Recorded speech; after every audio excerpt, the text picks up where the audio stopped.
They moved apart, heading in their respective directions, a few meters away from the huddled Imperialists. They had been sitting together in the snow, unbeknownst of the two people who'd been discussing an ambush just above it. Arda crouched, digging his bridge glider in the snow, hiding it partially. Surprising them wouldn't be hard, considering that the orange scarf that Arda had wrapped around Blake's neck to provide extra warmth for the North Sphere. It would throw them off, though probably not for long. He spotted Blake on the other side, a fist in the air. His eyes were fixed on the Imperialists, who were all either looking into the distance or down, or nothing at all, their eyes closed. It spoke volumes about their conditions if Imperialists weren't even bothering having people on watch duty. Arda spotted a movement and saw Blake holding up 3 fingers, then 2, then 1. They both jumped down at the same time. Well, half jumped, half slid down, spraying the icy powder everywhere. Arda had to duck and roll once before reaching the bottom, coming back up on his feet. He held his gun with both hands and aimed at no Imperialist in particular. Blake was doing the same, stepping closer. "Don't move, any of you." Now, Arda knew they were outnumbered. If they wanted to, the Imperialists could have all grabbed their weapons and turned the tides pretty quickly. However, just as he had suspected, the Imperialists weren't in any shape to do so. A few seemed concerningly weak, drooping from where they sat. Only 3 seemed to be completely alert, and the other 4 huddled together, glaring half-heartedly. One of the Imperialists was facing Blake, and stood slowly. His wide-brimmed hat was pulled low over his head, and a scarf covered most of the rest of exposed skin. He looked around at Arda through a pair of goggles. Arda's sharp vision caught the widening of eyes behind the plastic lenses, as well as a glint of recognition, before he turned around again to look at Blake. "Red ties," the Imperialist said loudly. "What business do you have here?" Was that voice? Why did it sound familiar, even when muffled by the scarf and partially drowned out by the wind? Where did that come from? "I'm the one asking the questions," Blake pointed out blatantly. "Frankly, it's more suspicious why you are here, in the middle of nowhere. Where are you headed?" "That is none of your business. We're not any threat to you, so why don't you leave us alone?" He sounded slightly defeated and exhausted, and definitely familiar. Arda scanned the others, including the, presumably anyway, leader. There were 3 males and 4 females. Something about one of the women was definitely familiar. "Answer the question." Even with his back turned to Arda, he could tell he was glaring. "North Cove." "Why? What is your purpose for going to North Cove?" It was clear from his response that he didn't know they were on North Cove. "That isn't a question you should concern yourselves with," he snapped, his patience thin. "But we can assure you we have no intention of bothering with Sector 8. "Ah, that phrase, 'that isn't a question you should concern yourselves with,' sparked a memory. Around a week ago, he'd heard that phrase, except the situation was flipped. Arda saw Blake's arm stiffen in a barely noticeable way. He seemed to have noticed as well. "Well, that's ironic," Blake said, "considering that you're the ones who also ambushed us and tried to take Arda over there hostage." No one seemed surprised, which was to be expected. Arda wasn't someone you just forgot. The leader, the same man who led that Imperialist patrol a week ago in the forest near Coltus, sighed loudly and took off his hat, revealing a tuft of black hair.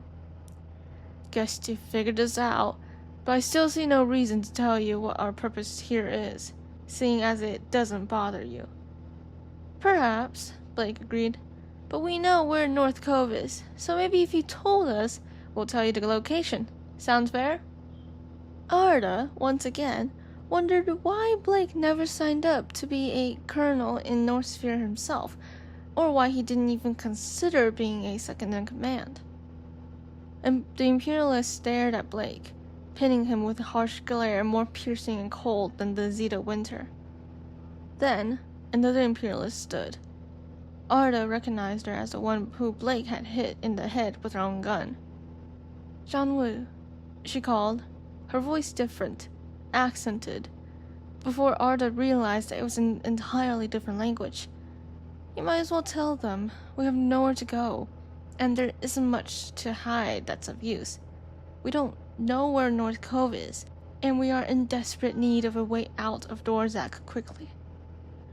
At least, that was what Arda deduced from what he heard. An Asian tongue, or a variation.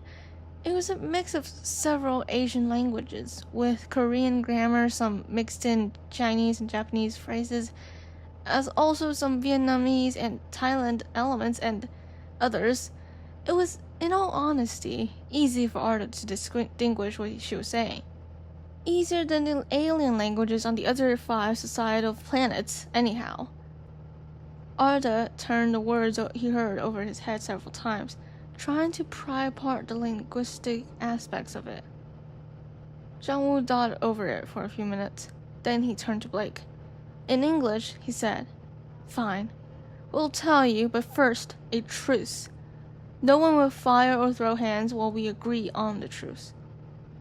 Arda had a feeling that there was no way in the universe he would have agreed, had it not been for the fact that his group was tired, exhausted, and utterly out of it.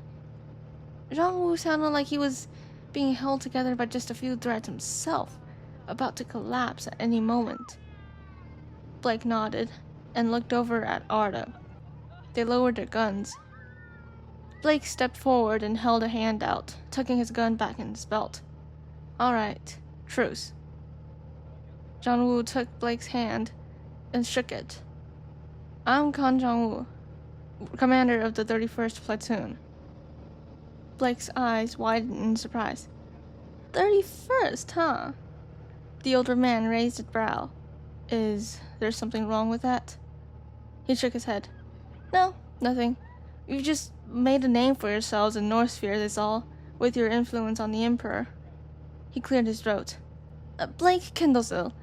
Just your normal North Sphere." Blake returned the pleasantries. Arda stepped forward and everyone stared at him for a brief moment, tensed. "And you already know Arda, evidently. Now, you first. And tell us everything, if you please. We have all day." Zhang-Wu sighed. Let's talk out of earshot." He looked back at the huddled group of Imperialists. Not everyone wants to hear the story again. Arda could guess why. The original patrol that Arda, Blake, Tink, and Jada ran into had 13 members. Arda recognized all 7 in the group as someone from the patrol, and assuming they were the 31st Platoon, it must have meant that they had lost 6 people on the way here, the reason of which could have been anything. They moved several meters away from the main huddle group, who all seemed to be too out of it to care much. Blake looked at Zhang-Wu pointedly. Zhang-Wu returned the look before he began. "Well, over a week ago, you defeated my platoon on our scavenging patrol. We headed back with just enough resources to get us to Joken Cliff. We had been on that patrol for 5 days, heading south before we met you. After that, we walked back with our tails between our legs, but when we got less than a day's journey left to the camp, we caught the signal to turn back and head to North Cove before the earthquake struck." Zhang-Wu paused and gave Arda and Blake accusing glances. Then he continued. "Most of us were sick and weak after you shot us. Most of our immune systems couldn't deal with your poisons in time. We lost 2 people to the earthquake. And then, in the last 5 days, we slowly made our way down here. We didn't ever get the location of North Cove. We just know that it was south of Coltis and north of the Bay of Cusca, along the coast. We lost 3 more along the way to the aftershocks, the cold, the poison, and our lack of resources. by some cruel twist of fate, our strongest hunters, who were sick as well, pulled through after that, and it was only then that we were able to maintain this half of the platoon. In other words, it was Blake, Arda, Jada, and Tink's fault. It was their fault that Jongwoo's platoon had lost 6 members.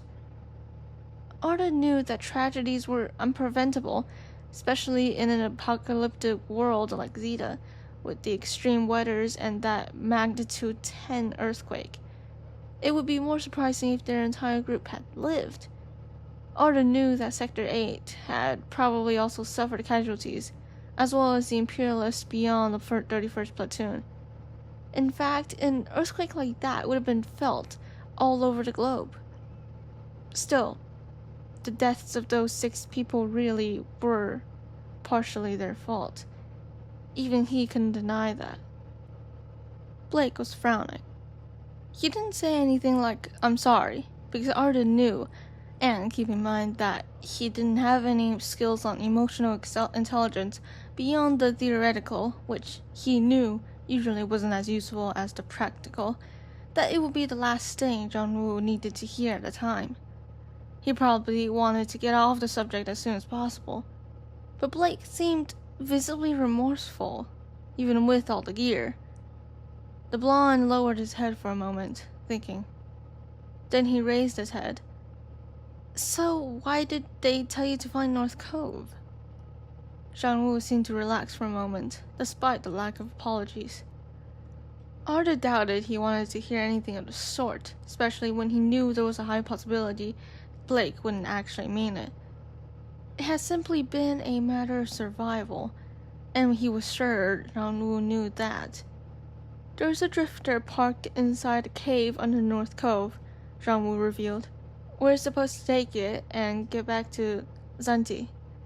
Zanti, the continent to the east of Dorzak, several hundreds of kilometers away, separated by the Talikulan Ocean. Zanti was the Imperialists in territory, like Dorzak was the North Spheres. A drifter wasn't meant to travel that far, especially during such a season with the rolling waves dozens of meters tall caused by the earthquake. However, with a skilled enough navigator, it wasn't impossible." Jongwoo seemed to hear what Arda was thinking. He gestured to the huddle of Imperialists with his head. "Li Kunta is an expert navigator. We're certain he can get us through, and plus, we don't have much choice." Blake nodded. "Fair enough. So, will you tell us where North Cove is and let us go, then?" The blonde looked at Arda. By then, though Arda had only known him for barely 2.5 weeks, he could tell Blake had something in mind. He also knew Blake well enough to figure out what it was on his own. The Imperialists here knew about Arda, but he doubted they knew everything about him, given that they were never sent out for the sole reason of capturing him. They didn't know about his immortality, nor did they know about how desperate the Imperialists apparently were when they came to finding him.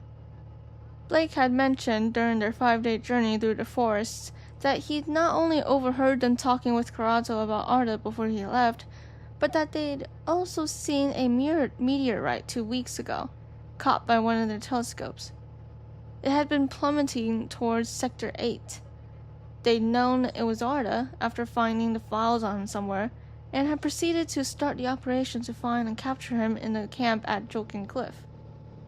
Apparently, they had been planning their own invasion of Sector 8 base before the North Sphere and the earthquake shut them down. So, no doubt, Arda and Blake needed to get as far away from Sector 8 as possible. For all they knew, the Imperialists from that camp were in a temporary alliance with Sector 8, until they both got back on their feet after the earthquake and went their separate ways. Some Imperialists might still be looking for Arda and Blake. And while bridge gliders were great for speed, they weren't ideal if they didn't have a way to get into the air. "I appreciate you asking," Blake said. "Since really, you guys outnumber us and could beat us if you really wanted to. I will tell you where North Cove is, but there are a few things." Zhang nodded. Go on. 1. You realize that if the drifter was in the cave, there's a possibility you won't ever find it again, or it's destroyed by the earthquake, right? Of course I know that, Zhang snapped. But as I've said, does it look like we have a choice but to hope? He had a point. Blake stared at the Imperialist, his determined expression visible even behind the scarf and goggles, his ragged hair, his half-frozen clothes and armor. After a few seconds, Zhang asked, Well, what are the other things? Blake seemed to snap out of his trance. He held up 2 fingers. Right. 2. You will take us with you on the drifter 7 kilometers south before we let you go. He was taken off guard by that. Where? Blake opened his mouth. Before he could speak, Arda cut in. Sector 6. Both humans from Zeta spun to stare at him. Zhang had a bewildered expression, while Blake sported a what the heck face. Arda got that a lot since his arrival. Arda shrugged. I meant what I said. Sector 8. If you can manage it.